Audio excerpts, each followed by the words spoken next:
어, 오늘 이 말씀은 우리 지난주에 봤던 표면적 유대인, 우리 이면적 유대인 그 주제에 이어서 이제 계속 진행이 되고 있는데요.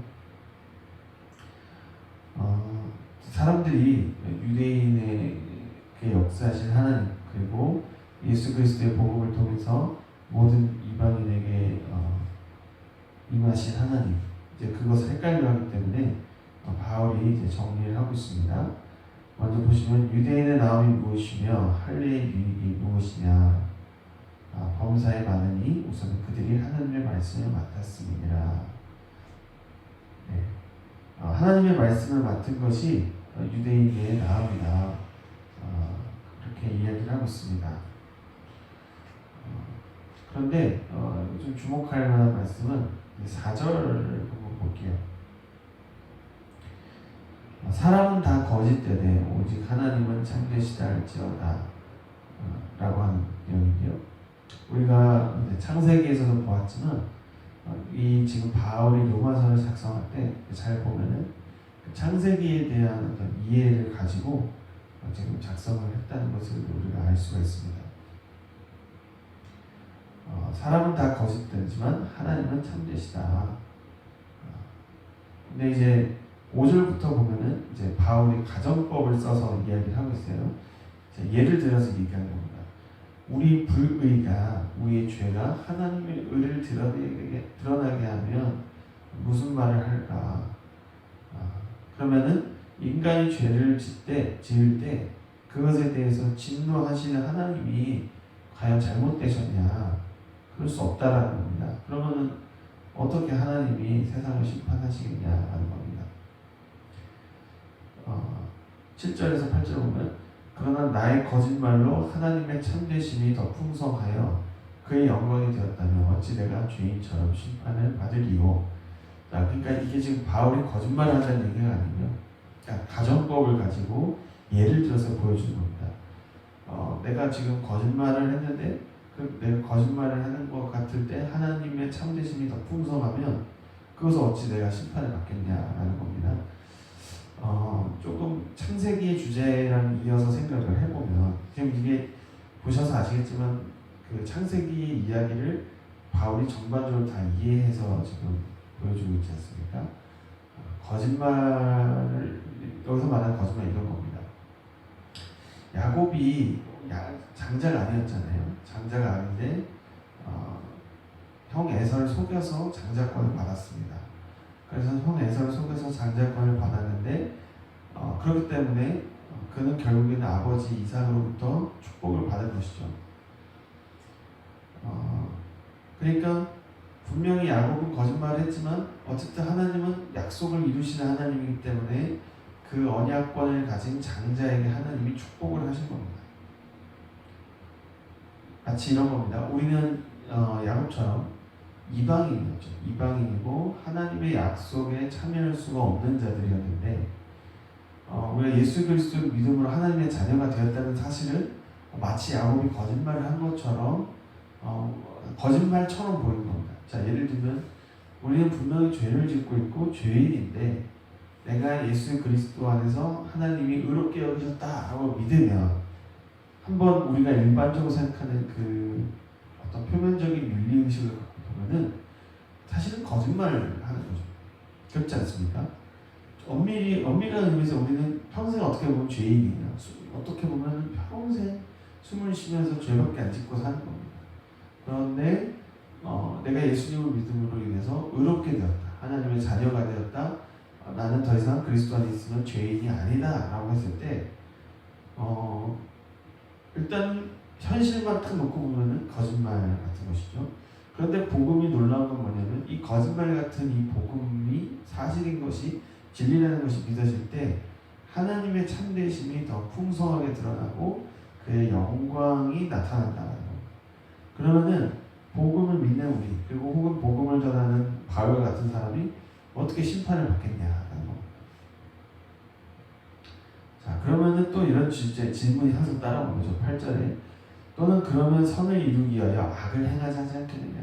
자, 내가 죄인이어도 의롭게 여기시는 하나님이다. 그래? 그러면 내가 죄를 더 지으면 더 의롭게 여기시겠네? 이렇게 생각을 한다는 거예요, 사람들이. 어떤 이들이 이렇게 비방하여 우리가 이런 말을 한다고 하니 그들은 정죄받는 것이 마땅합니다. 그 우선순위가 지금 제대로 잡혀있지 않은 사람들은 정죄를 받아 마땅하다는 거예요. 지금 말하고자 하는 요지를 놓치는 거예요. 그러니까 이거는 이제 앞으로도 반복되는 주제입니다. 자, 우리는 죄인입니다. 죄를 짓습니다. 그런데 예수 그리스도 안에 있으면 우리는 더 이상 죄인이 아닙니다. 네, 우리는 죄인인데 더 이상 죄인이 아닌 거예요. 그러면은 여기서 핵심은 뭡니까?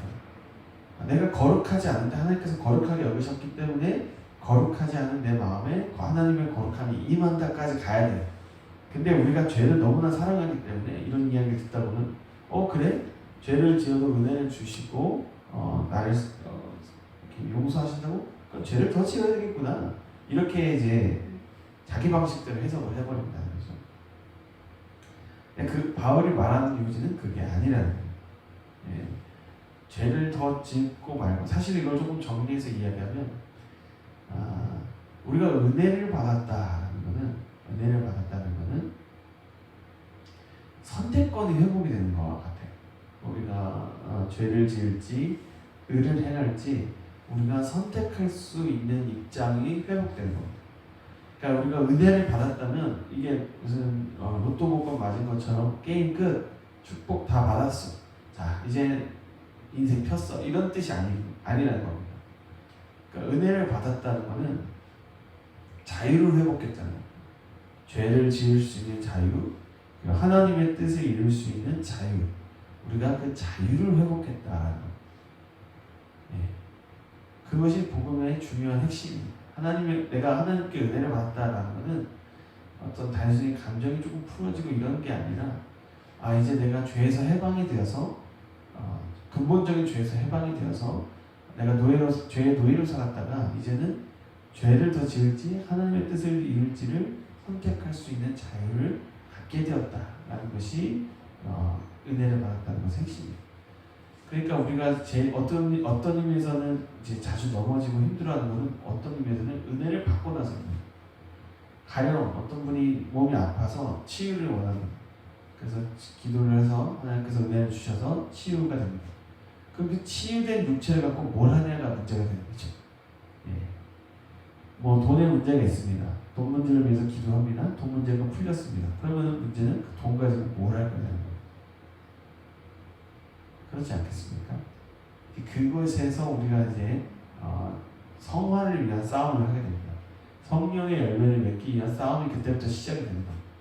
사실 이제 거기서 잘해야 되는데 우리가 자주 넘어지고 잘 이렇게 가야 될 방향을 잘 잡지 못하고 헤매는 경우가 많기 때문에 교회는 계속해서 하나님의 은혜가 공급이 돼야 되고, 또 그 은혜를 받은 사람은 그 은혜에 안주해서 만족해서 멈춰 있는 것이 아니라 그 은혜를 갖고 내 삶에서 하나님께서 기뻐하시는 열매를 맺기 위한 싸움을 해야 되는 것이죠. 네. 그때 외롭다고 생각하시면 안 됩니다. 하나님의 은혜가 있다는 성령님이 내 안에 동행하시고 나보다 앞장서서 성령의 능력을 나타내기 원하신다는 것이기 때문에 그때 이제 중요한 것은 성령님의 능력이 나의 삶을 통해서 실제적으로 나타나게 해야 된다라는 그런 것이죠. 그래서 여러분, 은혜를 받기 위해서 교회를 나오는 것이 우리의 목적이 아니고 은혜를 받아서 나의 삶의 현실에서 하나님이 나타나시도록 하는 것. 그러니까 내 능력이 아니라 하나님의 능력이 나를 통해 나타나게 하는 것을 우리는 연습해야 되고 훈련해야 되고 찾아내야 된다는 것입니다. 그리고 이제 그러한 것들을 경험하게 될 때 이제 점점 처음에는 외적인 일들도 되겠지만 이제 성품적인 면에서도 나의 성품이 아니라 하나님의 성품이 드러나는 것입니다. 그러니까 예를 들면 나는 선하지 않습니다. 나는 나쁜 사람인데 근데 하나님께서 은혜를 주시면 내가 선해지려고 노력해서 선해지는 게 아니라 그게 바로 다시 죄를 짓는 거거든요. 내가 선해지려 애를 쓰는 순간 반드시 죄를 짓게 되어 있습니다. 근데 이제 내가 선해지는 것을 근본적으로 포기하고 나의 마음을 지키기 위해서 하나님께서 하나님 자신의 마음을 부어주실 때 그때 비로소 하나님의 성품이 나를 통해 드러나게 되는 그런 것입니다. 그래서 의를 행한다는 것은 이제 그런 개념이라는 걸 말씀드리고 싶고요. 계속 보겠습니다. 9절. 그러면 어떠하냐? 우리는 다하냐? 결코 아니라. 유대인이나 헬라인이나 다 죄 아래 있다고 우리가 이미 선언하였느니라. 기록된 바 의인은 없느니 하나도 없으며 깨닫는 자도 없고 하나님을 찾는 자도 없고 다 치우쳐 함께 무익하게 되고 선을 행하는 자도 없나니 하나도 없도다. 그들의 목구멍은 열린 무덤이요 그 혀로는 속임을 일삼으며 그 입술에는 독사의 독이 있고 그 입에는 저주와 악독이 가득하고 그 말을 피해내는데 빠르니라. 파멸과 고생이 그 길에 있어 평강이라 알지 못하였고 그들의 눈앞에 하나님을 두려워함이 없는 일하는 것 같으니라. 모든 사람이 죄 아래 있다라고 선언한 겁니다. 이것은 이제 구약 성경에서도 인용한 거지만 또한 한편으로는 자꾸 제가 이제 이야기하죠. 창세기에 대한 이해가 깔려 있습니다. 창세기에 대한 이해가 기본적으로 깔려 있고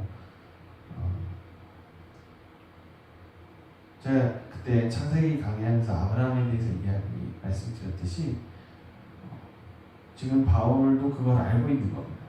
13절에 그들의 목구멍을 열린 무덤이요 그 혀를 속임을 일삼으며 그 입술에는 독사의 독이 있고 이런 내용들이 어떤 눈에 보이는 죄인들 그러니까 유대인이 아니거나 어떤 나쁜 행실을 하거나 이런 사람들에게만 하는 게 아니라 모든 사람이 그 죄 가운데 있다는 겁니다.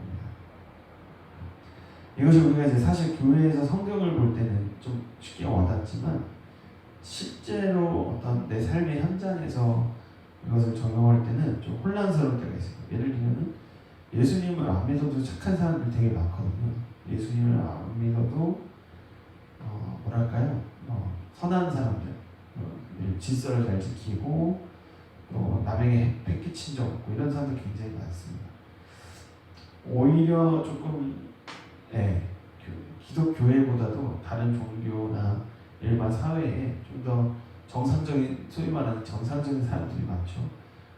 그런데 지금 바울이 이야기하는 것은 인간이 다 죄인이다라고 하는 것은 하나님의 기준에서 볼 때 다 죄인이라는 겁니다.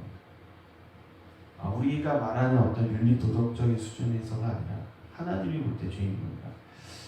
제가 자주 드는 예시인데 세상에서 어떤 사람이 가장 거짓말쟁이냐면 다 태어나서 단 한 번도 거짓말을 한 적이 없는 사람입니다.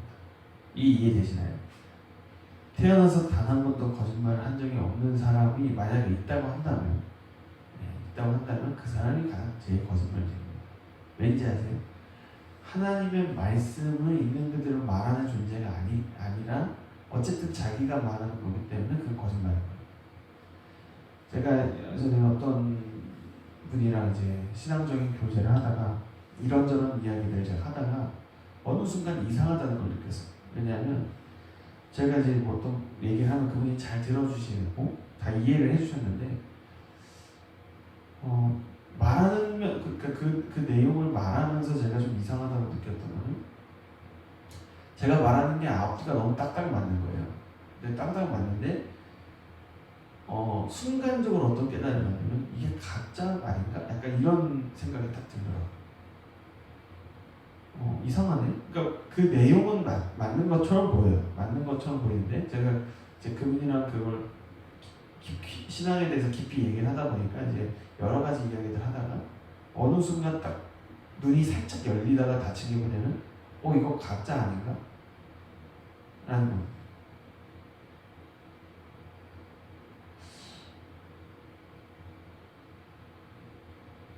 그게 좀 이상한 거죠. 그러니까 너무 의로우면 사실 의롭지 않은 겁니다. 너무 의로우면 의롭지 않은 거예요. 그러니까 이거를 어떻게 이해하실지 모르겠습니다. 그러니까 아주 간단히 말씀드리면 하나님 자신의 의, 그러니까 하나님의 생명이 아닌 것은 모주품입니다. 그러니까 이제 결국 그런 어떤 완벽주의적인 성향이나 완벽주의적인 신앙이 이게 조작된 거구나라는 건 이제 제가 좀 나중에 알게 됐어요. 그게 어떤 주변의 영향으로 인해서 그러니까 강박관념처럼 형성된 신앙이라는 걸 알게 됐습니다. 그러니까 진짜 참 신앙은 우리가 완벽해지는 것이 아니라 우리의 불완전함 속에서 하나님의 생명이 나타나게 해야 되는데 그 하나님의 생명, 하나님 자신의 생명이 나타나지 않는 것은 아무리 말이 맞고 또 그 사람이 그렇게 설령 산다고 해도 그거는 생명이 아니라는 겁니다. 그러니까 제가 만약에 모든 사람들이 존경할 만큼 막 칼같이 살아요. 진짜 막 빈틈이 없어요. 가장 지독한 죄인이라는 겁니다. 그런 경우에. 그렇다고 죄를 막 짓고 빈틈을 많이 만들어내야 이런 뜻은 아닌데 우리가 설정한 어떤 완벽이라고 하는 기준이 사실은 거짓이라는 겁니다. 그렇잖아요. 우리 마음속에 누구나 다 기준이 있거든요. 하나님 앞에서도 다 기준이 있습니다. 근데 중요한 주제는 그거예요. 그 기준대로 정말 살았을 때 나는 그것을 영생이라고 말할 수 있는가? 영원한 생명이라고 말할 수 있는가? 영원한 기쁨이라고 말할 수 있는가? 영원한 생명이라고 말할 수 있는가? 영원한 어떤 영광이 나타나는가? 라고 한번 생각을 해보셔야 됩니다. 그러니까 내가 완벽주의자로서 그 완벽한 삶의 기준을 이루기 위해서 살았는데 거기에서 만약에 하나님의 영광과 하나님의 임재와 하나님의 능력이 나타나지 않는다면 그 완벽이라고 하는 것은 세상에서 볼 때는 그렇게 보일 수 있어도 하나님께서 보실 때는 그러지 않을 수 있다는 것이죠. 그러지 않은 겁니다. 그러니까 하나님 자신이 나타나지 않는 건 다 가짜예요. 하나님의 생명이 나타나지 않는 것은 다 가짜고 하나님의 영광이 드러나지 않는 것도 다 가짜예요. 그러니까 우리가 선악과를 먹고 율법의 종노릇을 할 때는 어떤 내 힘으로 하나님을 영화롭게 한다는 것도 사실 결론이 그렇게 되는 것이죠. 그럼 어떻게 하면 하나님의 영광이 나타나는가? 그것은 하나님의 방식대로 하나님 자신이 일하실 때 하나님의 영광이 나타나야 됩니다. 19절부터 그 부분을 살짝 보고 마치도록 하겠습니다. 우리가 알거니와 무릇 율법이 말하는 바는 율법 아래에 있는 자들에게 말하는 것이니 이는 모든 입을 막고 온 세상으로 하나님의 심판 아래 있게 하려니라. 그러므로 율법의 행위로 그의 앞에 의롭다 하심을 얻을 육체가 없느니 율법으로는 죄를 깨달음이라. 자, 여기까지 한번 끊어볼게요. 그러니까 대부분 사람들이 신앙 아니면 하나님을 섬기는 어떤 종교라고 할 때는 거진 다 율법인 거죠. 율법이 말하는 것은 율법 아래에 있는 자들에게 말하는 것이니 이는 모든 입을 막고 온 세상이 하나님의 심판 아래 있게 하느니라. 그러니까 내가 무엇이 옳고 그리고 선과 악의 기준을 판단하는 그 판단 자체는 이미 우리가 그 율법 아래에 있는 것이고 그것은 애초에 율법의 목적 자체가 그냥 입을 막아버리고 하나님의 심판 아래 있게 하려 한다는 겁니다. 그런데 내가 무엇이 옳다 그렇다를 판단하는 순간 그것은 어쨌든 다시 나는 하나님의 심판 아래에 들어가게 되고 그때는 무슨 말을 해도 다 하나님의 심판 아래에서 말을 하게 된다는 거죠. 저희 저 어젯밤에도 목사님들 얘기했던 부분인데 저희 집안의 어떤 가장 큰 저주 중에 하나는 자기의의 저주였습니다. 자기의의 저주. 저는 그게 왜 저주인지도 몰랐어요. 그러니까 제 삶에서 지지리도 고생을 하고 나서 하나님께서 은혜를 열어주시고 나서 알게 된 건데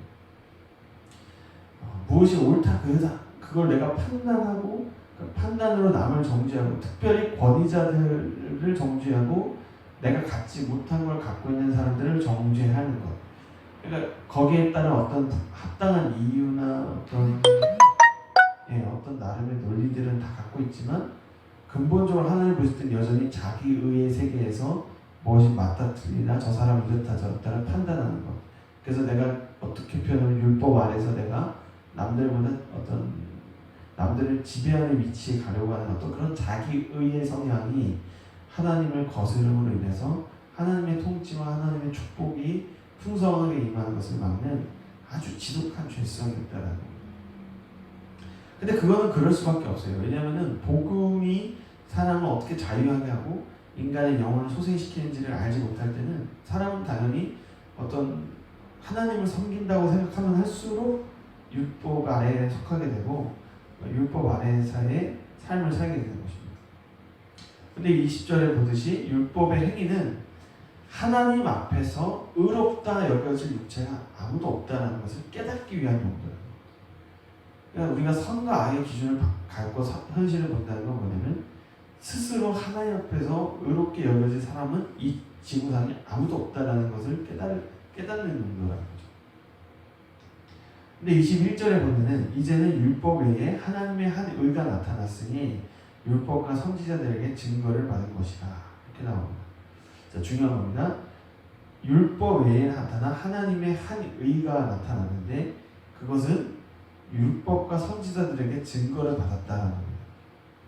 이제 예수 그리스도에 대한 이야기인데 만약에 예수 그리스도의 어떤 존재와 사역이 구약의 율법과 선지자들의 증거를 받지 못했다면 그것은 이제 정통성에 있어서 의심이 될 수 있겠죠. 믿을 만한 근거가 필요한 것입니다. 그런데 바울이 얘기하듯이 율법과 선지자들의 증거를 받은 것이라고 되어 있어요. 그것이 뭐냐면 22절에 곧 예수 그리스도를 믿음으로 말미암아 모든 믿는 자에게 미치는 하나님의 은이 차별이 없느니라 이렇게 되어 있습니다. 이 다른 의가 무엇입니까? 예수 그리스도를 믿음으로 말미암아 모든 믿는 자에게 미치는 하나님의 의니 차별이 없느니라 이렇게 되어 있습니다. 다른 방식입니다. 내가 선과 악을 판단하는 주체자로서 내가 중심이 되어서 현실을 보는 것이 자기의라고 얘기를 했는데 내가 예수 그리스도를 믿는다는 건 뭐냐면 이제는 자기가 중심이 된 게 아니라 예수 그리스도가 중심이 되어서 모든 믿는 자에게는 하나님께서 의롭게 여기시고 그 하나님께서 의롭게 여기실 때는 어떠한 외적인 것으로도 차별을 두지 않는다라는 것입니다. 그러니까 그 사람이 백인이건 흑인이건 이방인이건 유대인이건 또 어제 이런 나쁜 짓을 했건 이런 나쁜 짓을 했건 이런 좋은 일을 했건 저런 좋은 일을 했건 그 모든 것에 상관없이 그가 예수 그리스도를 믿고 그 예수 그리스도를 믿는 믿음 안에 있으면 그는 하나님께서 의롭게 여기신 자가 되었다라는 거예요. 자, 그러면 가장 저희가 자주 경험하는 상황은 그런 겁니다. 죄인들을 봅니다. 그리고 죄인들의 죄를 봅니다. 근데 그것은 내가 선악과를 통해서 그 사람을 볼 때 보는 기준인 거죠. 근데 예수 그리스도를 통해서 보게 되면은 하나님께서 그를 의롭게 여기셨다라는 것을 보게 된다라는 겁니다. 이게 근데 우리한테는 굉장한 사실은 믿음이 필요한 겁니다. 왜냐하면 우리는 평생 세상과 마귀한테서 학습된 방식으로 남을 판단하는 것들이 훈련이 돼 있어요. 그리고 애초에 태어날 때부터 선악과의 저주를 받고 태어나기 때문에 그리스도를 믿지 않을 때는 당연히 우리는 보이는 대로 그 상대방을 판단할 수밖에 없는 것이죠. 그런데 예수 그리스도를 믿는 믿음 안에서 보면은 그가 하나님께서 의롭게 여기셨는지를 볼 수가 있어야 된다는 겁니다. 예, 하나님의 의, 정말 그 사람이 예수를 믿으면 당장 내 눈앞에는 죄가 보여도 하나님은 그를 의인으로 여기시는 거예요. 그러니까 이거는 정말 그 하나님과 우리 사이에 막혔던 차원적인 그 답이 무너지지 않으면 이거는 단순히 그 성경 글자를 본다고 이해가 되는 게 아니라 우리 마음 안에서 그것이 믿어지는 것이 필요한 일입니다. 23절 보겠습니다. 모든 사람이 죄를 범하였음에 하나님의 영광에 이르지 못하다니. 자, 아까 제가 그 말씀 드렸죠. 우리가 율법 안에서 갖고 있는 완벽주의라는 게 왜 허상이냐면 그것이 만약에 설령 그 기준대로 이루어진다고 해도 거기에는 하나님의 영광이 드러나지 않아요. 이게 함정입니다. 결국 모든 것은 영광에 대한 문제거든요. 근데 사실 우리가 그 선악과의 기준, 율법의 기준을 했을 때는 아무 영광도 드러나지 않고 설령 그렇게 해서 뭐가 된다고 해도 그때 드러나는 영광은 마귀가 보여주는 허영에 불과해요.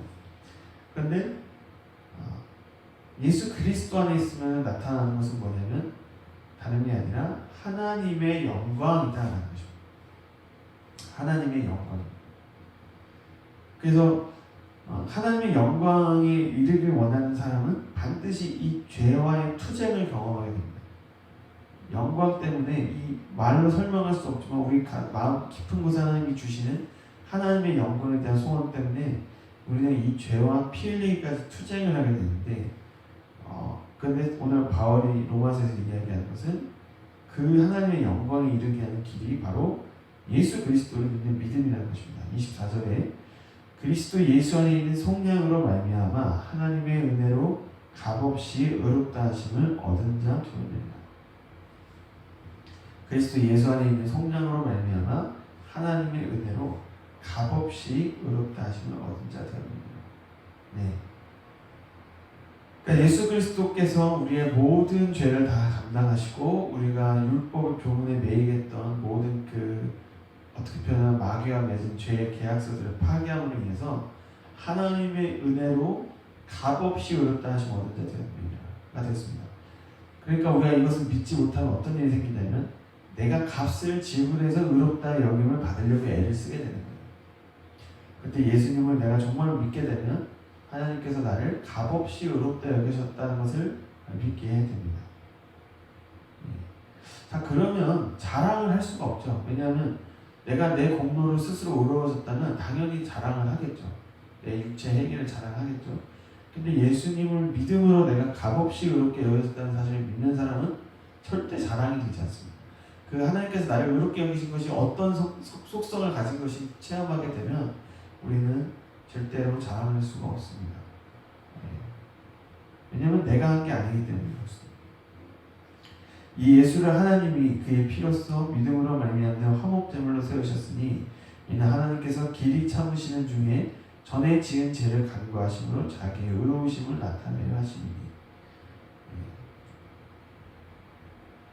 결국 이 우리를 죄에서 자유케 하고 깨끗하게 하는 그 모든 것의 목적은 우리의 어떠함을 나타내려고 하는 게 아니라 하나님이 어떠함을 드러내기 위해서 필요하다는 것입니다. 곧 이때 자기의 의로움을 나타내사 자기도 의로우시며 또한 예수 믿는 자를 의롭다 하려 하십니다. 그런즉 자랑할 때가 어디냐 있을 수가 없느니라. 무슨 법으로냐 행위로냐 아니라 오직 믿음의 법으로니라. 그러므로 사람이 의롭다 하심을 얻는 것은 율법의 행위에 있지 않고 믿음으로 되는 줄 우리가 인정하노라. 아멘. 자, 오늘 여기까지 읽고 마치도록 하겠습니다. 28절 그러므로 사람이 의롭다 하심을 얻는 것은 율법의 행위에 있지 않고 믿음으로 되는 줄 우리가 인정하노라. 자, 여기서 많은 사람들이 오해를 합니다. 자, 하나님이 우리를 의롭다 여기시는 게 율법의 행위에 있지 않고 믿음으로 된다. 근데 대부분 이제 율법의 행위로 하나님이 우리를 판단하지 않는다는 것까지는 좋아하는데 믿음으로 된다는 것에 대해서 좀 오해를 하시는 것 같아요. 믿음으로 된다는 게 내가 아무것도 안 하고 교회 다니면 나 하나님의 자녀로 하나님을 의롭게 여기신다 이렇게 생각하는데 사실은 수동적인 의미고요. 조금 의미를 분명하게 하자면 우리는 율법의 행위 안에 있고 그런 것들을 우리 삶에서 실제적으로 경험을 하게 되는데 그 순간 율법의 행위에 매여있는 그 매여있는 그 현실이 진짜 현실이 아니고 하나님이 나를 존재적으로 의롭게 여기셨다는 것이 믿어지는 것이 여기서 말하는 믿음이라는 거예요. 그러니까 이 믿음은 하나님께서 주시는 믿음을 얘기합니다. 내가 스스로 믿는 믿음이 아니라 하나님께서 주시는 믿음이에요. 그래서 믿음을 선물이라고 하잖아요. 하나님의 선물이라고 하잖아요. 내가 하나님을 잘 섬기려고 애쓰는 것도 사실은 율법의 행위라는 거예요. 우리는 그걸 또 믿음이라고 생각하는 성향이 있어요. 내가 이제 교회를 다니니까 하나님이 기뻐하시는 대로 열심히 살아야지. 근데 또 내 인생의 문제는 내가 해결해야 되는데 하나님 좀 도와줬으면 좋겠는데 뭐 이런 식으로 되는 거. 그거는 믿음이라기보다는 여전히 율법의 행위 안에 있는 믿음이라는 거죠. 여기서 말하는 믿음은 다시 말씀드리면 하나님이 주시는 믿음입니다. 하나님이 주시는 믿음이에요.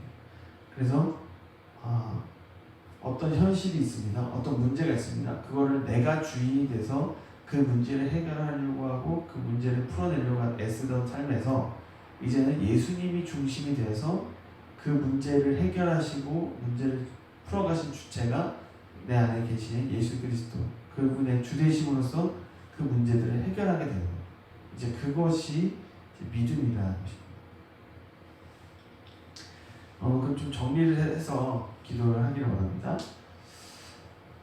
지금 코로나나 뭐 이런 여러 가지 문제들을 놓고 교회들도 막 기도하고 그러잖아요. 근데 참 재밌는 건 뭐냐면 문제를 해결하기 원하는 사람들은 많은데 문제가 해결되진 것이 믿어지는 사람은 드물어요. 이게 굉장히 중요한 차이입니다. 문제는 누구나 다 갖고 있습니다. 사실 코로나뿐만 아니라 인생에는 정말 많은 문제가 있습니다. 근데 우리에게 주어진 숙제는 뭐냐면 이 문제가 없어졌으면 좋겠다. 이게 해결됐으면 좋겠다. 이게 나아졌으면 좋겠다. 이런 어떤 기준들이 있어요. 근데 앞서 말씀드렸듯이 그런 기준들이 다 사실 율법 안에 속한 건데 근데 저는 중요한 건 뭐냐면 이미 이것이 하나님께서 어떻게 하셨다가 믿어지냐는 겁니다. 그래서 우리가 기도할 때도 사실은 자기가 기도하는 거를 자기가 믿지 않는 경우가 너무 많아요. 예를 들어 볼게요. 하나님 축복을 주십시오. 물질 축복을 주십시오. 이렇게 하는데 정말 내가 물질 축복을 하나님께서 어떻게 주신다는 것이 믿어지지는 않는 거예요. 그러니까 우리는 어떤 의미에서는 믿어지지 않는 걸 더 열심히 기도하는 성향이 있습니다. 예를 들면 사랑도 그렇습니다. 사랑. 하나님, 우리는 상당한 경우에 그런 기도를 많이 하죠. 결국 뭐 이런저런 주제로 얘기하지만 하나님 사랑받고 싶습니다. 하나님 사랑받고 싶어요. 이렇게 기도를 하는데 내가 사랑받는 존재임을 믿어지지가 않는 겁니다. 이런 경우가 상당히 많아요. 그래서 우리에게 주어진 숙제는 믿음이 아닌 것들로 가득 차있는 우리의 마음을 새롭게 하는 겁니다. 마음을 새롭게 해야 됩니다. 마음을 새롭게 하면 변화를 받아 하나님의 온전하신 뜻이 무엇인지를 분별해야 돼요. 그러니까 여러분 우리가 하루 사이에도 온갖 오염된 것들을 가슴속에 다 끼고 삽니다. 특별히 생각을 통해서 어두운 것들이 많이 들어오는데 그것이 내 마음을 어둡게 하고 있다는 사실 자체도 인지를 못하는 경우가 많아요. 하나님의 영광이 아닌 것들은 덕지덕지 아주 그냥 질기게 어두워진 그 마음들. 근데 그 하나님의 영광을 보려면 내 마음을 청소를 해야 되는데 대부분 사람들이 마음을 청소할 생각은 안 하고 또 다시 눈이나 귀로 무언가가 내 안에 들어오길 바라는 아주 게으른 성향을 갖고 있죠.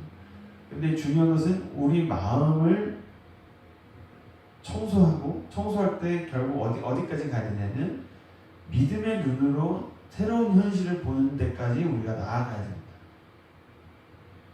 믿음의 눈으로 새로운 현실을 보는 데까지 나아가야 돼요. 그리고 그것을 방해하는 믿음의 눈으로 현실을 보는 것을 방해하는 것들을 하나님 앞에 시인하면서 그것들을 가감하게 버려 나가야 됩니다. 그렇게 할 때 어떤 일이 일어나냐면 우리의 기도를 통해서 하나님의 영광이 나타나게 됩니다. 우리 하나님 앞에 드리는 기도를 통해서 하나님의 영광이 나타나게 됩니다. 그러니까 우리의 눈으로 뭔가를 보려고 하는 건 거진 다 마귀의 영광이고요. 눈에 보이지 않는 우리의 마음 안에서 보이게 되는 것들이 하나님의 영광인데 이때는 어떤 걸 보게 되냐면 내가 무언가를 믿는 게 아니라 내가 뭔가 믿고 싶어서 막 만들어내는 그런 게 아니라 하나님께서 믿게 하시는 현실들을 믿음의 눈을 보게 되는 겁니다. 그래서 이 믿음은 자기가 만들어낸 믿음이 아니기 때문에 흔들리지 않고 바뀌지가 않습니다. 근데 우리가 다 이것을 소원하지만 실제로 우리 삶에서 이것을 경험하는 경우가 극히 드문 이유는 뭐냐면 여전히 우리가 눈에 보이는 영광에 너무나 사로잡혀 있기 때문이에요. 우리는 눈에 보이는 것에 대한 것에 거의 환장합니다. 중독돼 있어요. 그런데 기도를 한다는 건 뭐냐면 나를 통해서 그 보이지 않는 차원의 하나님의 영광이 드러나길 원하는 것이고 그래서 그것은 남들이 나에게 만들어주는 게 아니라 내 안에서 그리스도가 나를 통해 드러날 때 그것이 비로소 영광으로 나타난다라는 것입니다. 그러니까 여러분 기도는 너무나 중요합니다. 왜냐하면 장로교의 폐단 중에 하나는 뭐냐면 말씀을 칼빈이 굉장히 강조하다 보니까 사람들이 말씀을 듣는 것은 굉장히 중요하게 여기는데 기도 생활을 통해서 실제로 하나님의 영광이 나를 통해서 얼마나 폭발적으로 나타날 수 있는가는 해보지 않는 거예요. 그러니까 듣고 가만히 앉아만 있지 뭔가를 나의 삶을 통해서 하나님이 영광이 드러나게 되는 그 주체로서의 어떤 삶을 살지 못하는 겁니다. 그런데 오늘 기도의 자리에 참석하신 성도님들은 오늘 그 결단을 하시고 한번 도전해 보셨으면 좋겠습니다. 주님, 내가 기도할 때 믿어지지 않는 것을 하나님께 달라고 애쓰는 게 아니라 하나님께서 이미 나에게 주기로 작정하신 것들, 그러니까 내가 만들어낸 것이 아니라 하나님이 믿음으로 내 안에 믿어지게 하는 것들을 보게 하여 주시옵소서. 그래서 우리가 여러 가지 놓고 기도할 때 내 말의 단어를 믿지 마시고 그 단어 안에서 지금 하나님의 영광이 얼마나 드러나냐를 보십시오. 그래서 우리가 내가 믿고 싶은 현실을 보고 있을 때는 기도를 아무리 해도 하나님의 영광이 나타나지 않고 아주 그 죄악의 그 역겹고 추한 것들이 막 나옵니다. 자기 영광, 자기 사랑, 막 이런 아주 막 진짜 막 뭐라고 설명할까요? 그 아주 그냥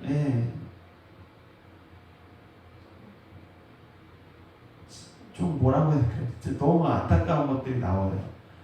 그러니까 마치 사람을 구걸하는 고아 같은 마음들이 막 나가는데 그러나 하나님께서 믿어지시게 하는 것을 선포하기 시작하면은 하나님 자신의 영광이 나를 통해 나타나는 것을 체험하게 됩니다. 그래서 정말 여러분 기도는 너무나 중요합니다. 기도는 너무나 중요하고 나의 삶을 통해서 하나님의 영광이 나타나게 하는 것이 너무나 중요합니다. 그리고 또한 우리의 삶 속에서 어떤 여러 가지 어려움과 문제가 있는 삶 속에서 우리에게 주어지는 가장 큰 도전은 결국에는 믿음입니다. 내가 무엇을 믿느냐, 지금 내가 어떤 것을 믿고 있느냐, 내 감정이나 내 현실, 내 경험, 내 주변 사람, 어떤 내가 의지하는 어떤 여러 가지 우상들, 내가 그것을 믿고 있느냐, 아니면 하나님의 말씀과 성령님이 나에게 믿게 해주시는 것을 믿고 있느냐, 그 싸움이 있고 그 싸움을 이제 실제적으로 뚫어낼 때 우리에게 필요한 것이 바로 믿음입니다. 그렇게 믿음의 기도로서 오늘 하루를 시작하는 저희가 되었으면 좋겠습니다. 그렇습니다. 우리의 육안이나 우리의 감정이나 우리의 경험으로 볼 때는 사실 바울이 오늘 이야기한 것처럼 선한 것은 하나도 없습니다. 다 죄악뿐입니다. 다 치우쳐 무익하게 되고 도저히 우리가 선하다고 말할 수 있는 것이 이 땅에는 아무것도 없습니다. 그렇기 때문에 우리가 이 땅에 대한 미련, 이 땅의 영광, 마귀의 영광에 대한 이 미련을 전적으로 십자가에서 포기하고 오직 하나님의 영광만을 구할 때는 우리는 도저히 믿을 수 없는, 우리 힘으로는 도저히 믿을 수 없는 것들을 하나님께서 우리에게 믿어지게 하실 것입니다. 그렇게 하나님께서 믿어지게 하시는 믿음을 가지고 오늘 기도하시면서 하나님 앞에 나아가는 저희 모든 성도님들 되셨으면 좋겠습니다.